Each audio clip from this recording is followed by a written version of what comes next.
You can find this podcast and others at Gun Rights Radio Network, gunrightsradio.com. Podcasting freedom.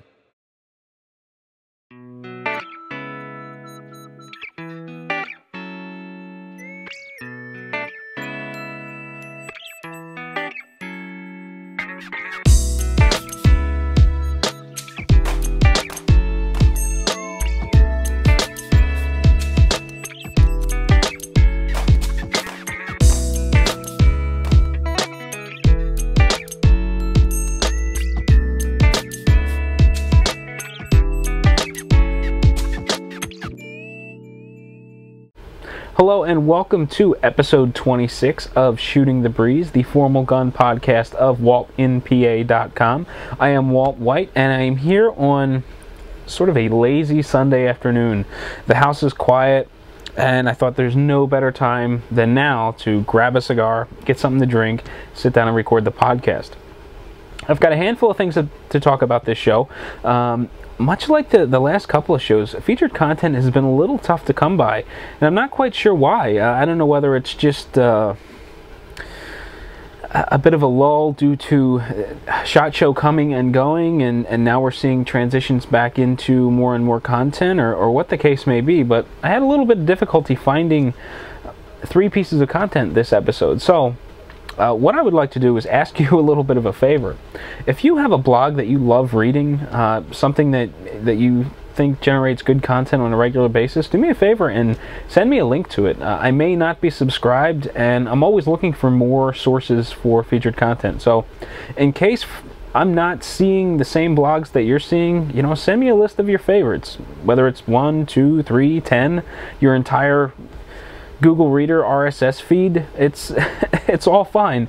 I'm just looking for a little bit more featured content. So with that said, let's get rolling into the show. I've got a couple of I guess we can call them pre-news banter topics that I want to talk about, and the first is a little bit of a reminder for the contest that I'm running. If you're interested in winning a Walther Sub-Companion knife, all you have to do is head over to Facebook, search out my Walt in PA page, and click like, and you're entered. Ever since I talked about that last week, it's been really cool, because generally when I release the podcast on a Tuesday morning or Tuesday afternoon, I don't get real-time feedback on when people are listening to it. The comments will trickle in a little bit here and there. A couple of hours after I release the podcast, I might get the first comment, and then maybe a couple of hours later I'll get a second comment, and a couple of hours later maybe I'll see a tweet on Twitter referencing something I said in the podcast. So it's not really an up-to-date real-time feedback, if you catch where I'm going with this. But last week, because of the contest, it was really cool, because the only place I talked about the contest was on the podcast. After I released the podcast, I'm working on the computer, and every once in a while I see a little alert pop up on Facebook.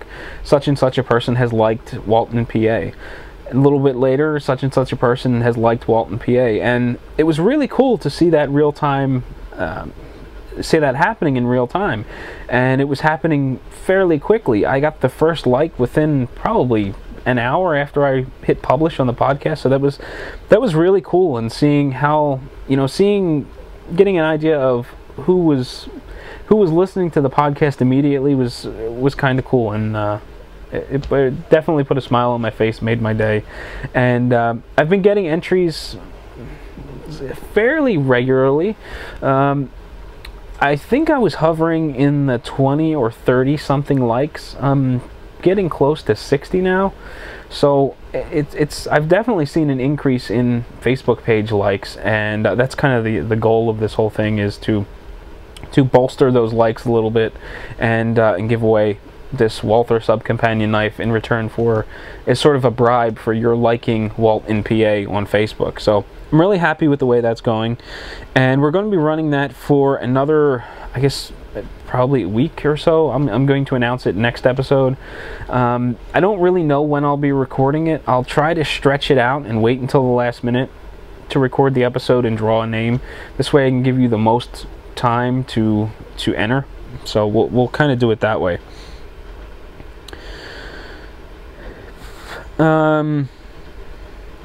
Another thing I wanted to talk about, which could get kind of long, but I didn't want to make it a featured discussion topic, or I didn't want to make it the discussion topic of the episode, is in last week's episode, after talking about the Power Factor show, I made mention that I was going to submit a stage design to Rick, Steve, and Caleb to talk about on a future show. Well, I did that. It took me a little while to come up with a stage design. I'm running a MacBook. I don't have the Mac Microsoft Office, so I don't have PowerPoint, and it makes using the USPSA stage design template really difficult. I mean, I can do it with the Mac compatible software, but I can't quite wrap my head around how it works. And because I couldn't quite figure out how this really simple template works, I made the process far more difficult by using 3D modeling software. I use AutoCAD 2012 on a regular basis, or actually on a day-to-day basis. So I fired up AutoCAD, I got into a 3D environment, and I drew up a stage that way. It took quite a bit of time, but I was really happy with the way it came out, and I could do everything to scale and pan and zoom and move around the environment so that I could see if there was a shoot-through issue, or see if there was a conflict anywhere, whether you couldn't quite see it from within the boundary line, and it was pretty cool because it allowed me to strategically drop targets on in the pistol pit, but do so where I could kind of see where the shooter would have to be in order to see the target. And it aided me a bit in laying out the stage, and I could actually dimension this thing precisely so that I could hand you sort of a blueprint to lay out the stage and make it a bit easier. If you're using just the USPSA stage design template, I would think there's a lot of design tweaks on the fly, because while it is somewhat to scale, I think it's around 1/32 scale or something like that. It's definitely not precise. It's sort of like a sort of isometric, but sort of not kind of a view when you're dropping targets and things. So I was really happy with the way it came out. I posted it on waltonpa.com as sort of a community USPSA stage. The objective was to get people to comment on the stage, make design tweaks, and I wanted to develop the stage as a community.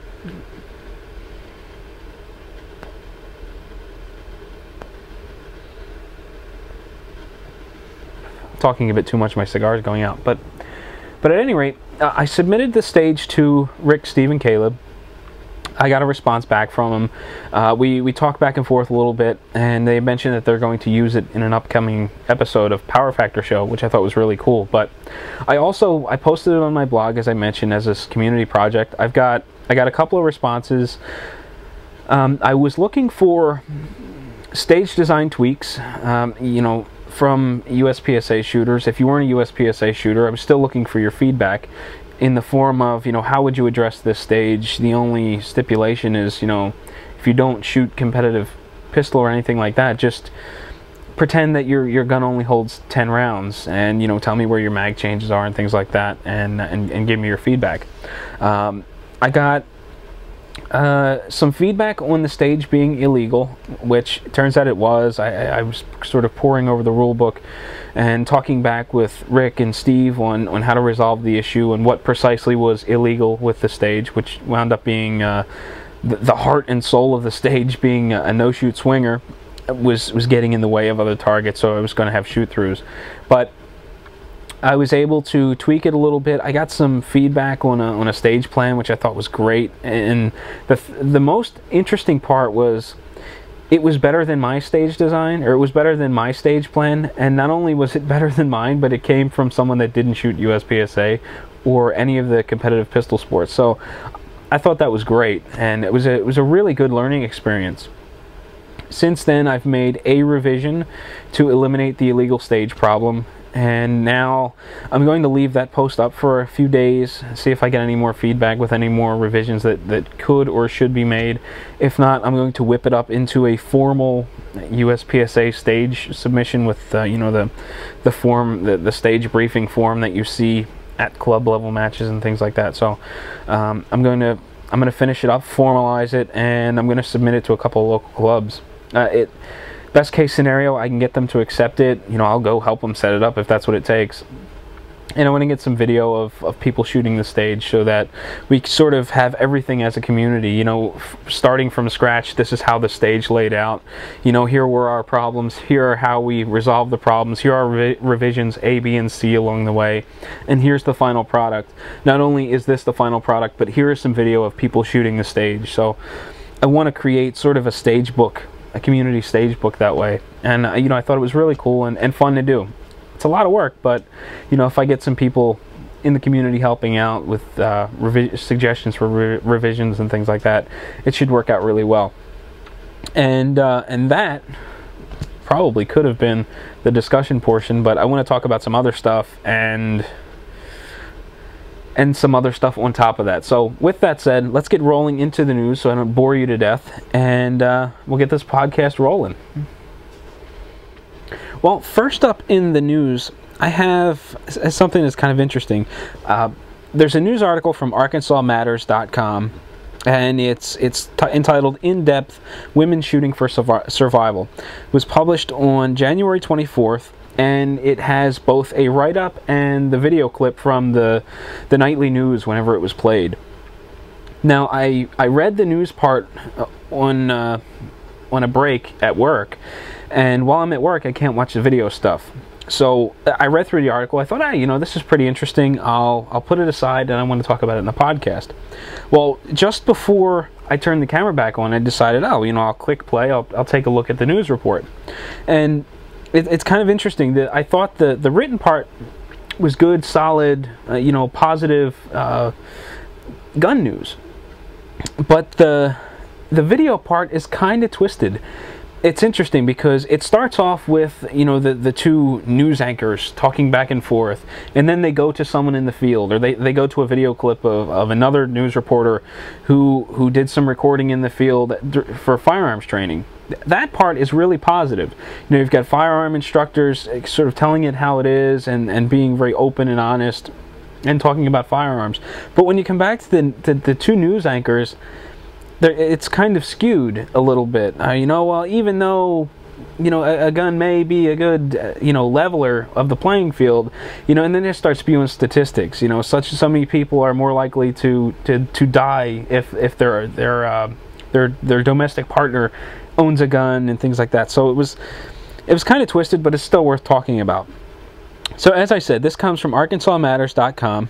And it goes on to say, in search of someone who knows their way around guns, we found Mike and Ed Monk of Last Resort Firearms Training. Both have experience in law enforcement. I love our brothers and sisters in law enforcement, but as proactive as we are, unfortunately, our involvement is usually in the aftermath of the crime, Mike Monk said. There simply aren't enough of us to protect everyone all day, every day. More often than not, the only people there during violent attacks is the attacker and the victim. The victim needs to be able to hold on until the police arrive, Ed Monk agreed. They believe a handgun can be a real option for females in need of self-defense. The gun is a tool, and a 250-pound man with a gun doesn't have an advantage over a 110-pound woman with a gun, Mike Monk said. Women are victims of violent crimes more often than men, Ed Monk added. They are usually going to be on the losing end of a violent encounter unless they have something to level the playing field, and a handgun will do that. With that in mind, they gave me a crash course on what you'd get in a basic firearm training class, from safe handling skills and proper stance to taking aim and firing at a target. It's a self-defense strategy more and more women are selecting. In our last class this Saturday, our participation was about 50% women, Mike Monk said. Is that different from times before? Is that different from times before? Is it a trend of growth in the female population? It is definitely growing. I would say we've gone from 10 to 15% to 35 to or 50%, Mike Monk said. So, just because I can shoot a gun, it doesn't mean I'm ready to protect my life in a life and death situation that comes through training. I didn't feel comfortable loading the gun. I didn't feel comfortable handling the gun, Dana Logan said as she carried her gun bag up to the range, but I had to come to terms with the idea that I needed to get comfortable handling it for my own protection. Logan's one of Last Resort's self-defense students. After a few violent encounters experienced by neighbors, she's taking her safety into her own hands. When when the violence got closer to home, the reality sunk in. Anyone can walk through that door at any time with the intent to do me harm, and I won't be a victim, she said, picking up her pistol. She's completed the concealed carry course and advanced training. Each time she pulls the trigger, she feels more confident about shooting for survival. You do have to wrap your mind around the fact that you may have to kill somebody to protect your life or the lives of your family, she said. The most recent statistics available show that for every woman who successfully used a gun against a violent partner in self-defense, another 83 women died when their partner shot and killed them while they were unarmed. In 1998, less than 7% of women owned a personal firearm. But a Gallup poll in 2011 shows a rapid increase, with 23% of women owning a personal handgun. Household gun ownership also went up by 10%, from 33% in 2009 to 43% in 2011. Still, the stats don't skew in women's favor when it comes to domestic violence. In 2000, more than 5 times as many women were murdered by an intimate acquaintance than by a stranger. Additionally, while firearm homicides involving male victims were mostly intragender, 95% of female firearm homicide victims were murdered by a male, according to the Violence Policy Center. Analysis of homes where domestic violence was already present showed that a woman was nearly 15 times more likely to be the victim of a homicide at the hand of their intimate partner. The presence of a gun in that home also made a woman 7 times more likely to be a victim, the VPC reports.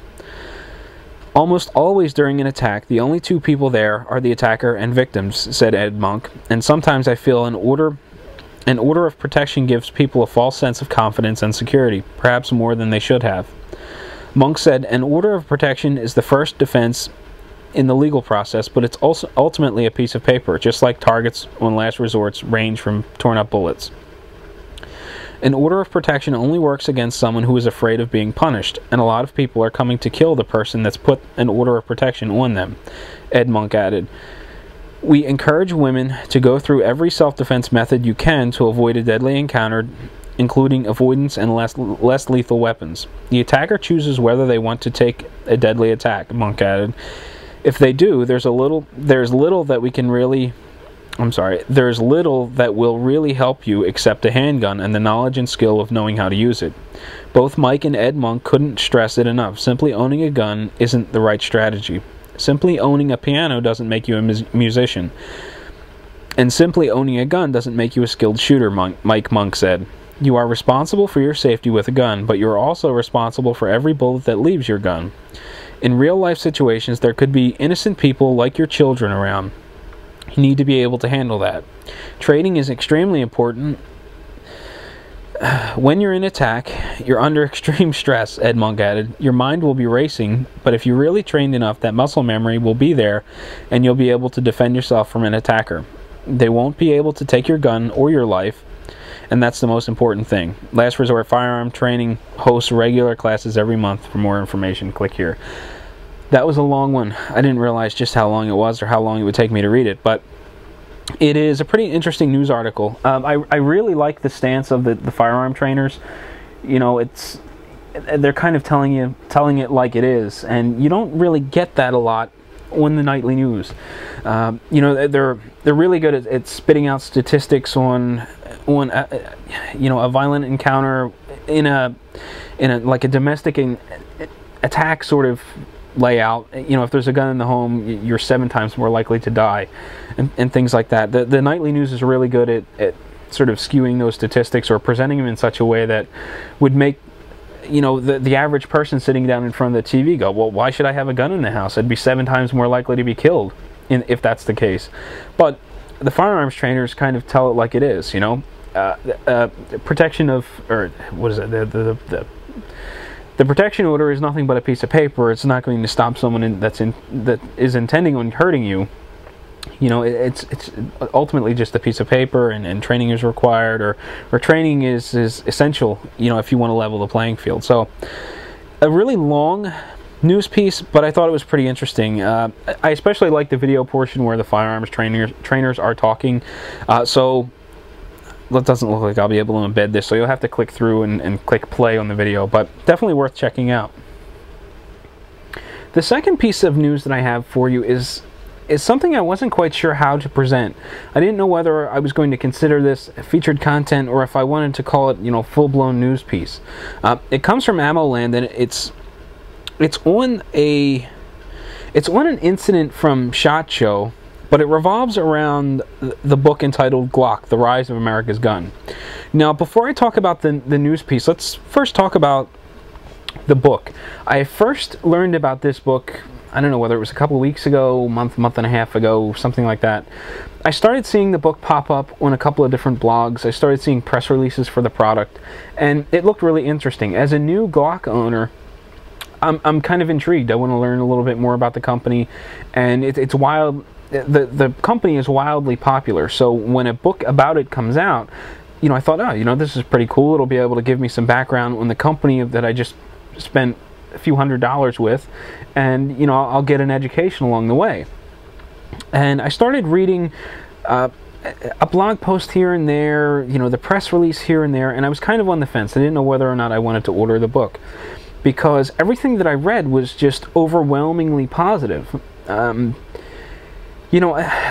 my eyes, nothing is perfect. So when I see a review or a product description that is too polished or just too overwhelmingly positive, I tend to think of it, I don't really want to say I think of it as a shill review, but I give it less notoriety than it should have. And I don't know whether they were like pre-release copies or review copies or something, but I started seeing a little bit of info in the book pop up here and there.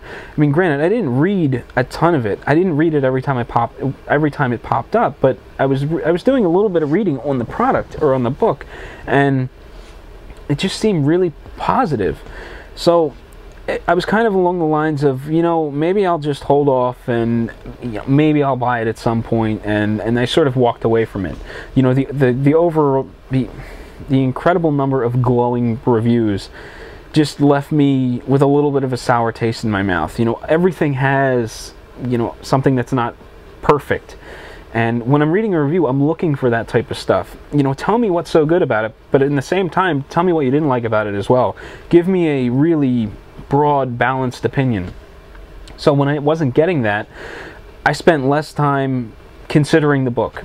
So anyway, there's a link somewhere that pops up that points to an Amazon review. Now, I'm really not a big fan of Amazon reviews, because if there ever was something like a shill review, Amazon would have it. It just seems like more often than not, stuff gets 5-star ratings, and the reviewer seems to be on a first-name basis with the author of the book.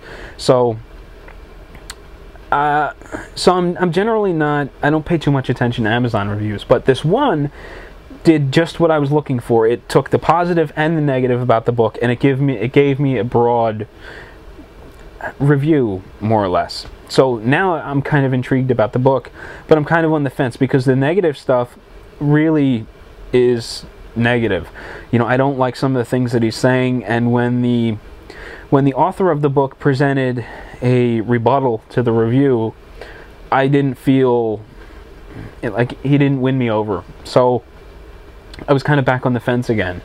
Well, after this, I hear about the author being on the Gun Rights Radio Network's Barstool discussion with Doc Wesson and Mark Vanderberg. I hear it was one of the best interviews they'd ever done. It's really well produced, but I haven't got a chance to listen to it yet. So I'm kind of on the fence. And then I come across this news article on AmmoLand, and it is entitled "Author of Book on Glock Banned at SHOT Show 2012."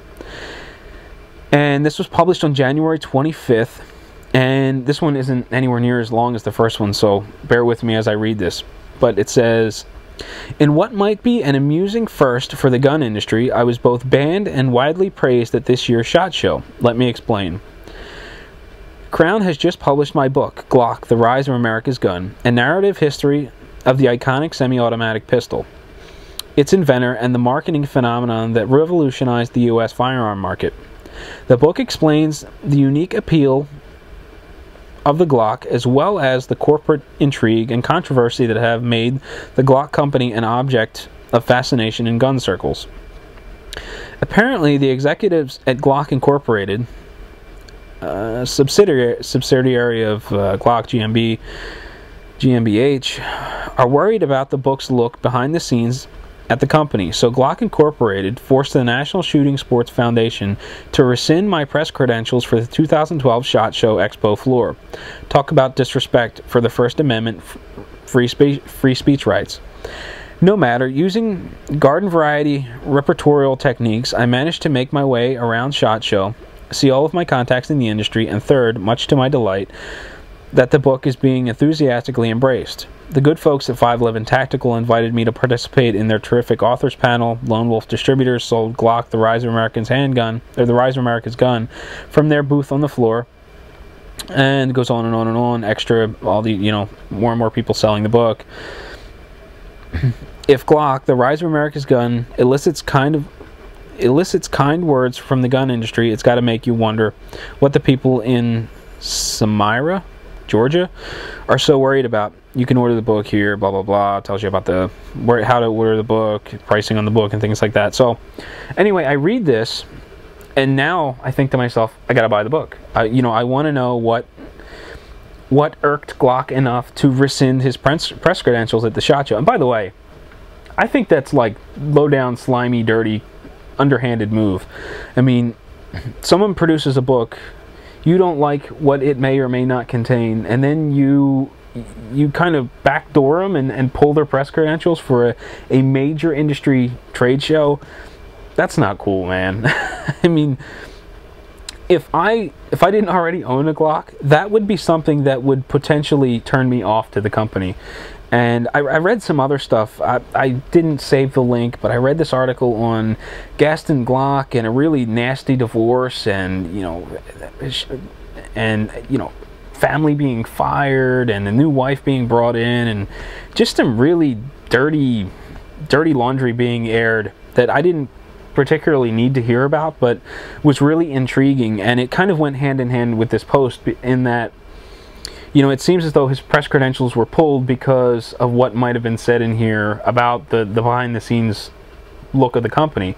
And here you have another news article from a different source talking about what's going on with Gaston Glock and the family dynamic with just nasty stuff going on.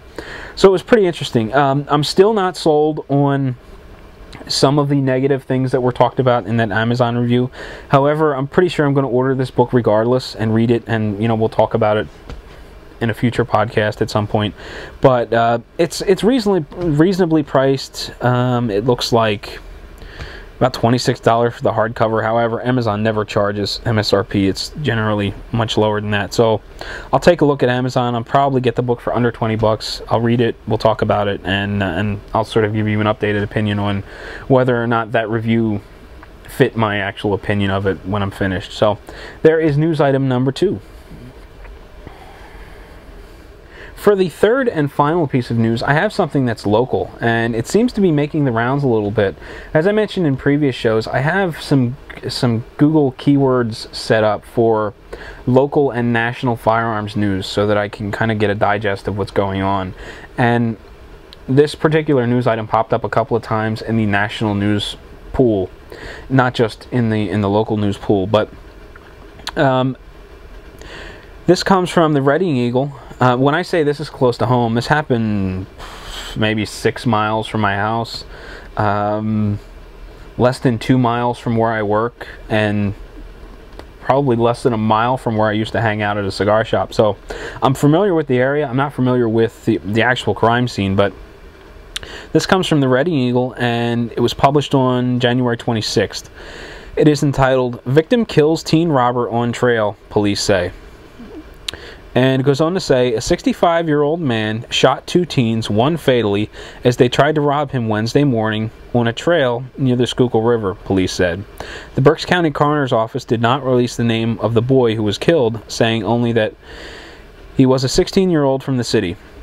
Officials said his mother asked them to give her time to notify relatives and family relatives and family, relatives before releasing his name.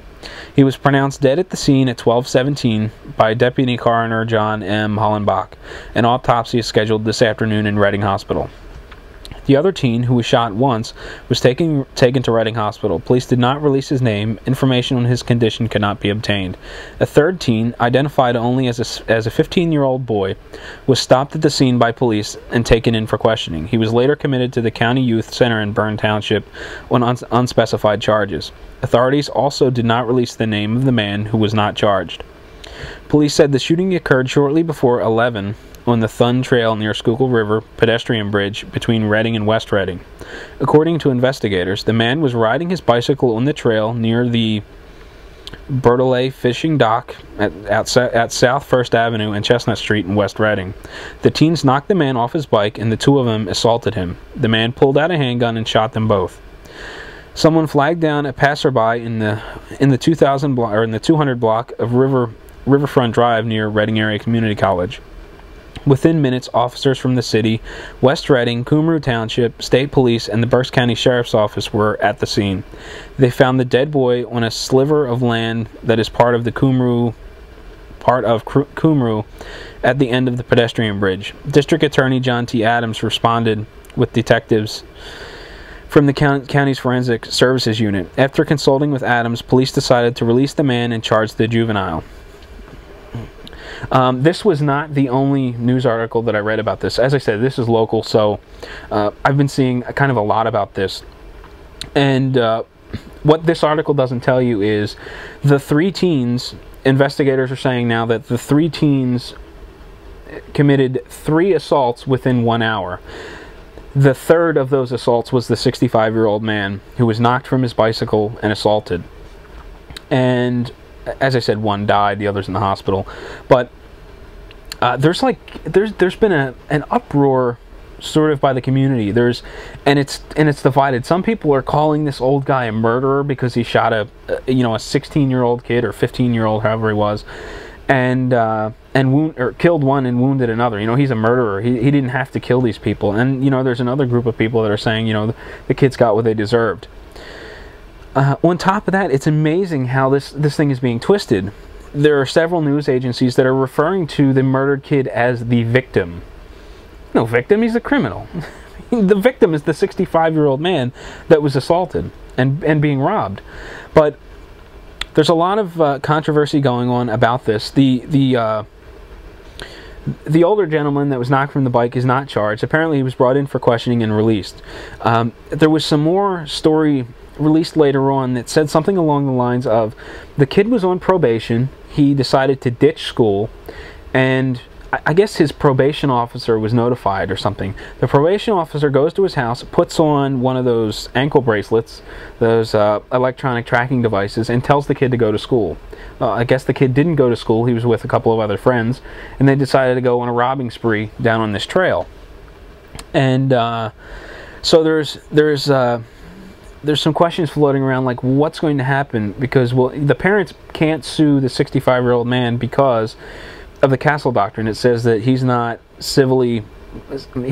liable for damages because he was acting in self-defense, which is new due to this Castle Doctrine. So he's protected, but what's going to happen with the probation officer? The kid was in violation of probation, so should the officer have arrested him? So, there's some kind of questions floating around like, are the parents going to sue the police officer stating that had he done his job and arrested the kid instead of cutting him a break, he'd still be alive?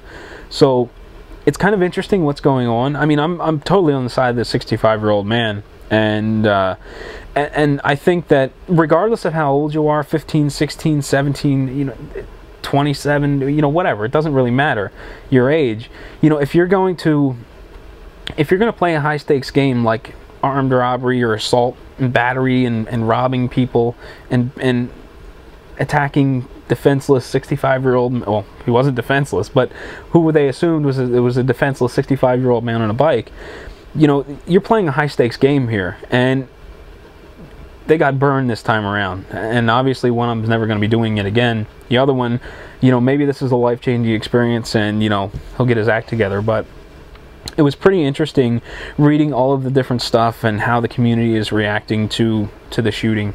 or to the self-defense shooting. So, in my opinion, the 65-year-old man is well within his rights. He did what he had to do to protect himself.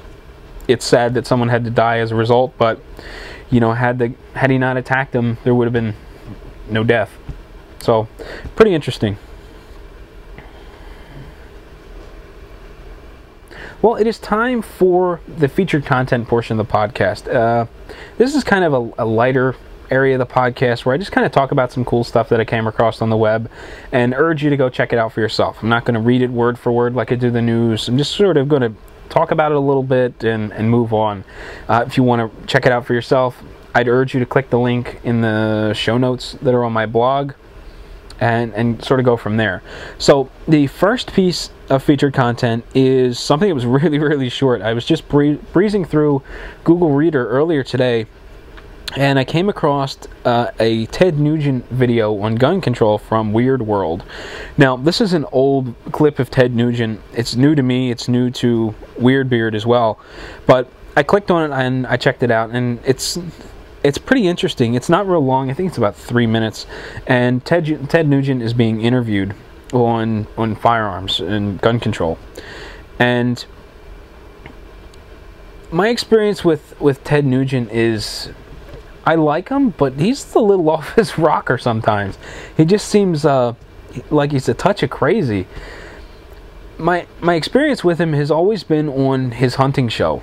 Or hunting shows. I don't even know how many he does anymore, but aside from his music. But around hunting season every year, I seem to go through a cycle. I get all pumped up. I want to try hunting for the first time. I want to get out there. I want to do this.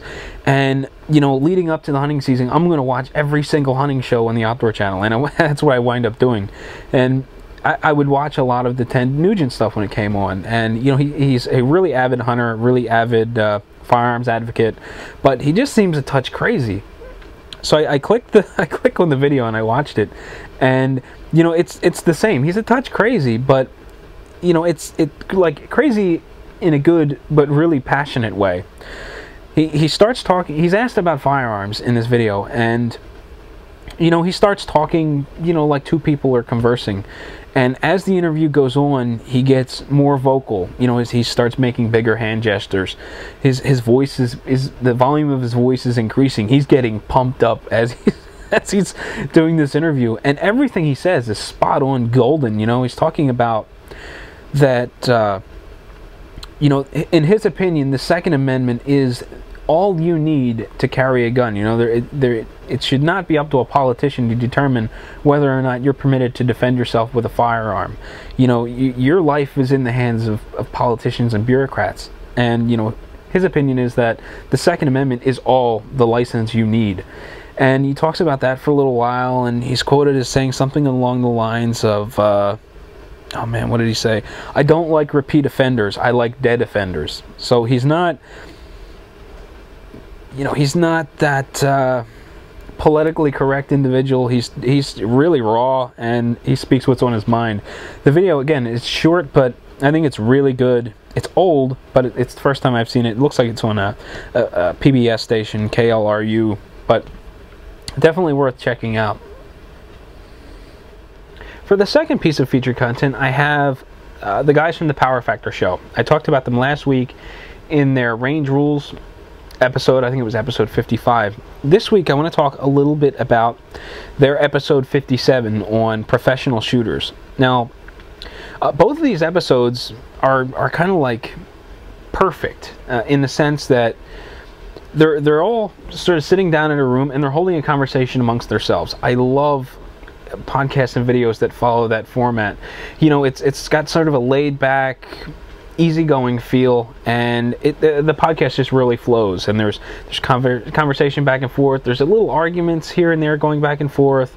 You can sit back and watch the video portion of the podcast and see when one guy says something intriguing, the other guy, you can see it visually on his face. His opinion is twisting a little bit. The gears in his mind are working. It's just really cool stuff. I like these laid-back, easygoing videos, or these easygoing podcasts, and this was another one. So the guys discuss professional shooters, and they discuss the potential or I shouldn't say that. They discuss on whether or not USPSA and IDPA should consider creating a class for professional shooters.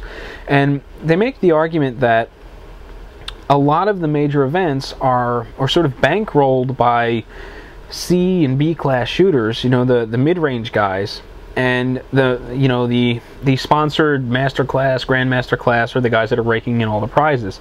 So what they're saying is you've got your average Joes that are coming in C class, B class, A class, no sponsorship. They're doing this stuff on their own.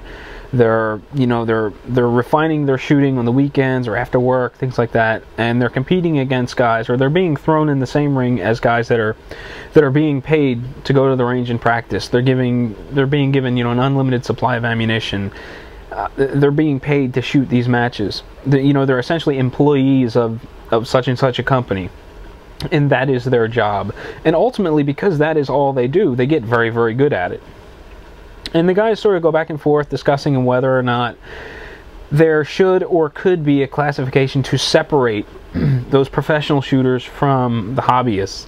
And as they're talking about that, they thought, well, what happens with the semi-pro guys? Do they really need to be separated out? Should they be treated like the pros? Should they be treated like the average Joe guys? Should everyone just be lumped in? And there's a lot of conversation on it. And I guess I would sort of fall into the semi-pro category, even though I am not nowhere near what I would consider a professional shooter. I just kind of happen to be at the right place at the right time. And I've got 5 USPSA matches under my belt, and I'll be wearing a Team Custom Gun Finishes jersey or shirt next season, promoting the people at Custom Gun Finishes. So I somehow fall into the semi-pro category because I have a sponsor. I have someone that's providing ammunition or product or whatever that the average Joes aren't getting. So should I be classified different? How does that all work? It's the guys really don't come to a conclusion. It's just a lot of thoughts on the subject, and it flows really well. It's pretty interesting. It looks like it's about 36 minutes long, and the guys touch on a lot of different stuff. Apparently there are some tournaments or I guess they're not really sports. I guess there are sort of like pro-am tournaments where professionals are definitely separated out from amateurs and things like that, and they talk about the benefits of separating out the classes versus throwing everyone together, and it's pretty cool. They also touch on how maybe limiting the prizes or separating out the prizes and doing such, and so that the guys that are being paid to shoot are shooting for money, and everyone else is getting to pick from a prize table and things like that. It's really interesting, and I'm doing a horrible job of talking about it, so you should definitely head over to the Power Factor Show and check it out. Well, for the third and final piece of content, I want to talk a little bit about a video I came across on Facebook. And the video was put together by John Hottaway. He is one of the trainers that help with the MAG 40 classes, or the MAG classes in general, the Masad Ayub group. But I came across this video from John Hottaway on Facebook referencing a national Starbucks boycott. Now, I first heard about the boycott from Sebastian over at Shall Not Be Questioned, which is formerly Snowflakes in Hell, but he's calling for a call to action, more or less, and he's saying that the anti-gun folks are calling for a national ban or a national boycott of Starbucks on February 14th due to Starbucks firearm policy.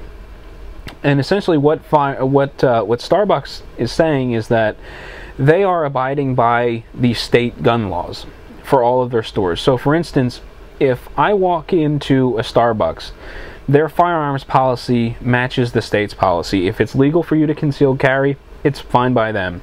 If it's legal in said state to open carry, it's fine by Starbucks. They don't have a no guns policy unless the state has a no guns policy. So they're following along with state law. And the anti-gun folks, I guess, are up in arms because Starbucks refuses to create this anti-gun agenda and ban guns in their stores. The anti-gun folks say that by by not creating a gun ban, they're endangering their customers, if you can wrap your head around that kind of crazy thought. But Starbucks is applying, you know, they're following the guide of state law, and anti-gun folks are upset. So they're calling out, you know, they're doing a call to action to their groupies or followers, saying that everyone should boycott Starbucks. So Sebastian over at Shall Not Be Questioned suggested a Starbucks boycott sort of, where while the anti-gun folks are boycotting Starbucks, he is urging everyone to go to Starbucks on that day to offset the boycott. And it's really caught on. And the video that sort of is the featured content portion here, which winds up coming second to all that pre-information, is that John Holloway put together a video and shared it on Facebook, urging everyone to do the same thing. He explains what the Starbucks firearm policy is, why it doesn't make sense to him. He talks a little bit about firearms and his beliefs or his thoughts on firearms. He talks a little bit about power factor and comparing you know, the power factor of a bullet to the power factor of a car, and you know, if guns kill people, forks make people fat, things like that. So he's drawing some contrast there, and he's urging everyone to go to Starbucks on February 14th and spend a little money. And he's suggesting you go a little bit further. You know, don't just go to Starbucks, but take your significant other, take your Valentine with you to Starbucks, and both of you enjoy a cup of coffee. He suggests even paying it forward. Buy a cup of coffee to the person behind you, and in doing so, explain to them why you're there and why you're spending money with Starbucks. Explain it to the, I forget the fancy word for the barista. Is that it? The fancy word for the coffee guy or the coffee maker? He suggests telling them why you're there as well. You know, get the word out, because Starbucks has this firearms-friendly policy. You know, we should let them know that we appreciate it, and this is why we're spending money with them. So I thought it was a really good call to action video. And even though I really dislike Starbucks coffee, I'm going to go choke down a cup on Valentine's Day just to support the cause. So definitely check out the video, and I would urge you to participate in the Starbucks boycott, I guess is what they're calling it. But really good video, well worth, you know, the 2 minutes or 3 minutes it takes to watch. So check it out. Well, we've come to the part of the podcast where I get to mix in another one of my passions and do a cigar and drink pairing for the episode. I know this is getting really repetitive with me constantly doing coffee with the cigars. It's just kind of the way it's worked out these last couple of weeks. Ideally, I would like to start ordering some single origin coffee like I used to way back long before the podcast started, and start pairing these single region coffees with cigars. However, it just hasn't worked out that way. So much like several episodes in the past, I'm drinking a cup of Folgers Gourmet Coffee for the Keurig machine. It's just your standard Folgers Gourmet stuff. It definitely tastes much better than the big giant tub of Folgers coffee you get at the grocery store. But you know, it's not like boutique coffee. It's not really great coffee. It's just a decent cup of coffee, and I find that it goes fairly well with a lot of cigars. So you know, because I've done it over and over again in the past, you know, I don't want to harp on it. So that's it. It's just Folgers Gourmet Coffee. That's kind of where I'm going to leave it. The cigar, on the other hand, is something new to me. This is my first one ever, and it is the La Flor Dominicana Factory Press. Now, when I went to research this cigar to tell you a little bit about the makeup and the construction and things like that, I headed over to the La Flor Dominicana website. Unfortunately, it is down for I guess they're redesigning it, so I wasn't able to pull up the cigar information and tell you about it. Instead, I had to head over to Ask the Cigar Guys, which is my preferred retailer's website, and just sort of pull up the limited information that he has. And he's telling me that the one that he offers is a 6.5 by 60. It's a massive size. However, it's got a really heavy press, and the cigar is actually rectangular. I can't really lean forward so that you can see that. There's the head of the cigar, but it's got a really heavy press, and because of the heavy press, it was kind of awkward to actually clip it. My cutter, which is a Palio, excuse me, I think it's about a 54 ring gauge. A 54 ring gauge cigar will actually slip through it. I've had no problems in the past cutting 60 ring gauge cigars with it because I don't whack a monster hunk of cigar off. But it was kind of awkward getting this really big rectangular shape into the cutter to clip the head. But once clipped, it smokes really well. The press, it allows for a lot of air to travel through the cigar, so you get lots of smoke volume. There's not a ton of resistance, so the cigar smokes really well. The flavor profile that makes up the cigar is primarily like a really dark, rich, earthy flavor. There's not a whole lot besides that going on. It seems rather one-dimensional. It's at the upper end of full-bodied. It's got a very high flavor intensity. There is some nicotine kick in it. This isn't something that I would recommend a new smoker try, or someone that enjoys milder cigars. This is probably going to turn you green if you break one of these out. It seems to go really well late afternoon, evening kind of time frame. I haven't had dinner yet, so it's not like I'm getting green from the cigar because it's really full and I don't have a full stomach or anything like that. But it is definitely powerful. Aside from the earthy component, I'm getting a little bit of spiciness and a little pepper when I retrohale the cigar, which basically means take the smoke and pull it, wrap it around and out through the sinus. Really fancy term for blowing the smoke out of your nose without inhaling the smoke. Obviously, you don't inhale when you're smoking cigars, but that's another topic for another time. But I'm really enjoying this cigar. It's kind of one-dimensional, but I like it. It's nice and powerful. It's rich, and it's doing really well with the coffee. I only drink coffee black, so black coffee has a bit of a bitterness to it and a dark richness. That is pairing really well with the earthy component of the cigar. I think they play really well with one another, the flavor profiles. So all in all, I'm really happy with it. If you're interested in ordering the La Flor Dominicana Factory Press 4, my suggestion would be to contact my preferred retailer, which is Mike over at Buckhead Cigar. You can do so by picking up the phone and calling him at 404-844-0400. For pricing and information on what Mike has on sale at any given time, you can head over to askthecigarguys.com. The pricing on this cigar, I believe a 5-pack is $79.95, so this isn't a cheap cigar by any means, but I think for the price it's fair. I think it's a fair price to ask for what you're getting out of it. If you'd like to talk to Mike just in general about what he's got, his pricing, how things work, you can do so on Twitter at Buckhead Cigar. He is also on Facebook and Google Plus as Buckhead Cigar. And the pricing includes shipping. All of Mike's pricing includes shipping, so $79.95 for a 5-pack delivered.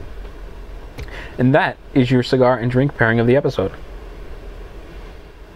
Well, it is time for the discussion topic of the podcast, and to be quite honest with you, I really don't know where this is going. I had a couple of things in mind, but I really didn't put them into motion early enough to get them finalized for the podcast, and I'm kind of flying by the seat of my pants at this point. I wanted to do a little bit of an update on reloading, and I wanted to discuss the direction of the show. So we're going to do both for the featured discussion topic portion. And first I want to talk about the direction of the show. I have some ideas to do a bunch of different stuff. However, because I don't have a sugar daddy advertising or sponsoring the show, I have to move at the speed my finances allow. So some of the ideas I have, or had and have kind of been tabled for the time being. They require some equipment upgrades and some additional purchases, but in general, I know the podcast has been going in the direction of competitive shooting. While I think that a podcast dedicated to competitive shooting would be fantastic, I think it's something that the community could definitely use. I don't really want my podcast to go in that direction. I think the Power Factor Show does a great job. Caleb Giddings over at Gun Nuts Media is doing IDPA TV. So, there is definitely, there's definitely a place to go for competitive shooting information, video, podcast, things like that. And, I would love to join the ranks of competitive shooting podcasts, but I want this podcast to remain sort of a general firearms podcast. I know the market is really saturated as far as that is concerned, but I want to appeal to a broader audience, and it seems as though the audience that I have, only a small portion is involved in competitive shooting, and I want to kind of get back to the roots a little bit and focus more on general firearms stuff. Being relatively new to firearms, I mean, I've got 5 years worth of trigger time. I could certainly use more education on general firearms, and this podcast has always been, or it has always intended to be sort of my path in learning firearms and discussing what I've learned and things like that. So I'm going to be doing a lot of USPSA shooting in the coming months. Ideally, at least 2 matches a month. And I don't want the podcast during the USPSA season to turn into all about my shooting. While it will be fun and it's going to be difficult not to incorporate all that into the podcast, I want to sort of stay generalized. So I've got a couple of things I want to do in the future. One is something that we do on Stogie Review every once in a while. If you're not familiar with Stogie Review or my background, I am a co-founder of a cigar review website, and we do a variety of things. One of them is, in addition to cigar reviews, we also do what is called YQMA, or what we call YQMA, which is Your Questions, My Answers. And it's basically just a video conference of a handful of us sitting down and discussing cigar-related topics. And I kind of want to apply the same thing to guns. It's kind of difficult because, again, I've only got 5 years experience in firearms, so it's difficult for me to field questions. What I would like to do is, bring guests on the show and discuss different firearm topics, questions that were submitted by listeners, viewers, blog readers, things like that, and get that sort of thing onto the podcast. I think it would be really interesting. But the hang up, the difficult part is, because this podcast is a video podcast first and an audio podcast second, I need to get people that are willing to put their mug on a video camera. So there's a little bit of a hiccup there that I need to get over and try to work out. So that is something I want to do in the future. I was up visiting Troy Dando of Custom Gun Finishes on Friday. I was dropping off upgraded sights for my Glock 17, which I'm having Duracoated, and I was talking to Troy a little bit about doing a podcast revolving around gun finishes, or an episode revolving around gun finishes. So at some point in time in the coming weeks, I'm going to head up to his shop again with a video camera, and I'd like to walk through all of the different services that he offers and how each step. I don't really want to reveal industry secrets or anything like that, because he's come a long way from where he started in the Duracoat process and the hydrographics process and things like that. But I want to talk about how the finishes are done, how they're applied, the benefits of these finishes, and some of the other things that he does. He does some gunsmithing as well. Actually, while I was up there, he had a box of M1 Garand parts, or M1 Garand parts. A customer ordered a parts kit, and it came in about 1 billion pieces in a box, and he's got to assemble it and do some finish work to it.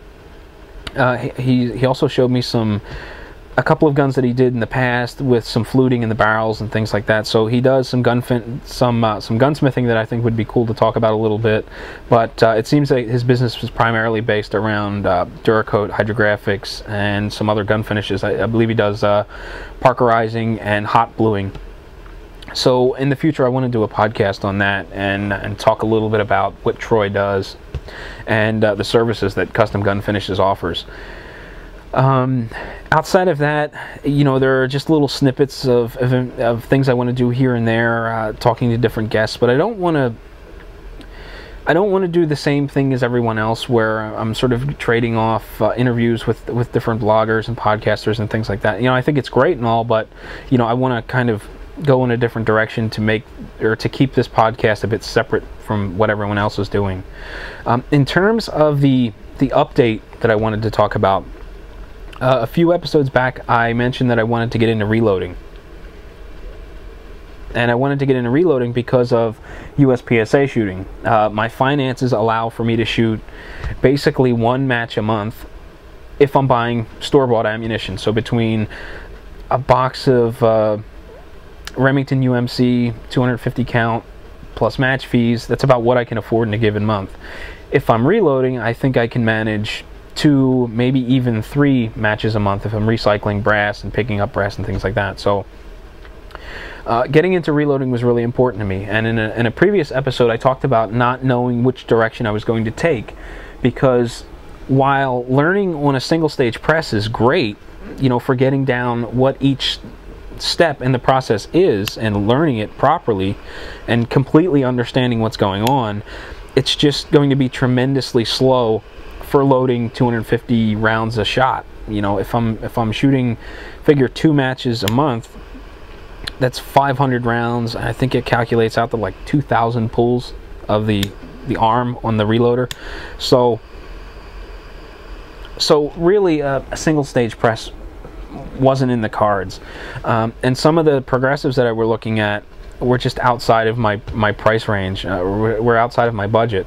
And I wound up talking to someone on the Pennsylvania Firearm Owners Association forum who's actually local, and I've seen him a couple times at some of the USPSA matches, and he suggested going the route of a Lee Pro 1000 press. It's a less expensive press. However, he was in kind of the same situation that I was. When it was time to get into reloading, he didn't have $600-700 to get into a Dillon or an RCBS progressive or a Hornady progressive, and he went the route of the less expensive Lee. You know, he had some hiccups with it along the way, but once you learn the kinks in the system, you know, you can really make the press work for you. And since he got into it, now he's using 3 Lee Pro 1000 presses for different calibers.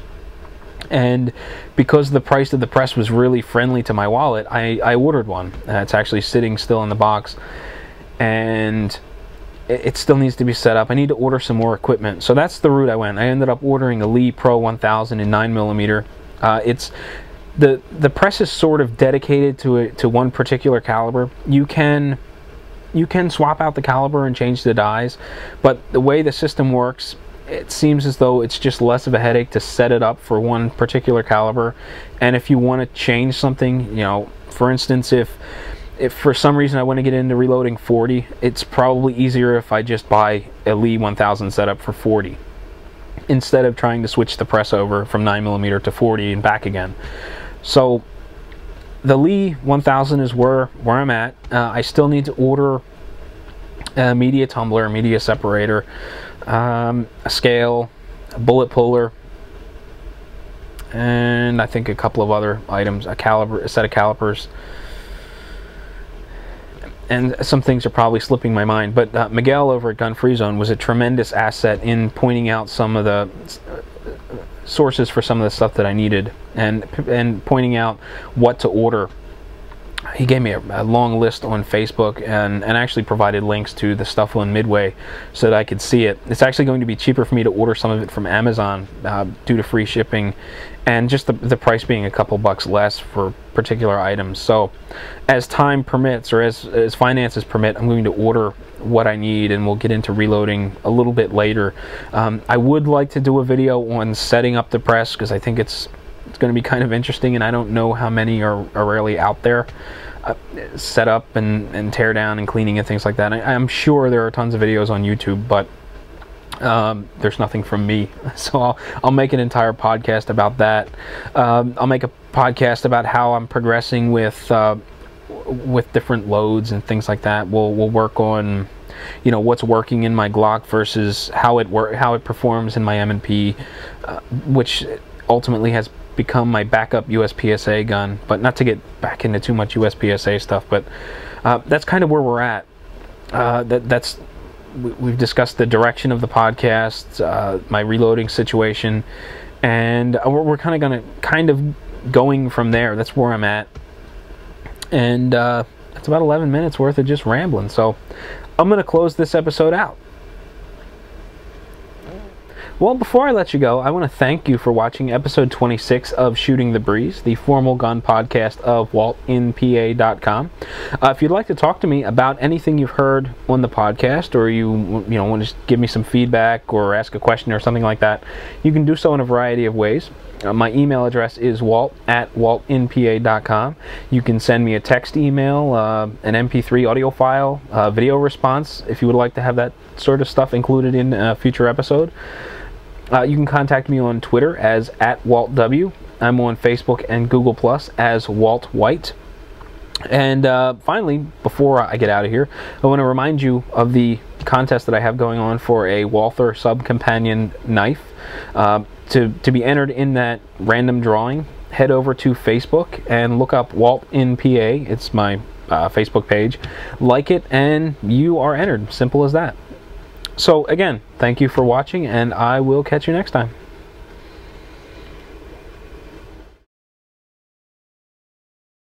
You can hear Gun Rights Radio Network on Stitcher Smart Radio. Stitcher allows you to listen to your favorite shows directly from your iPhone, Android phone, BlackBerry, or Palm phones, on demand and on the go. Don't have Stitcher? Download it for free today at Stitcher.com or in the app stores. Stitcher Smart Radio, the smarter way to listen to radio. Gun Rights Radio Network shows can be found under Sources.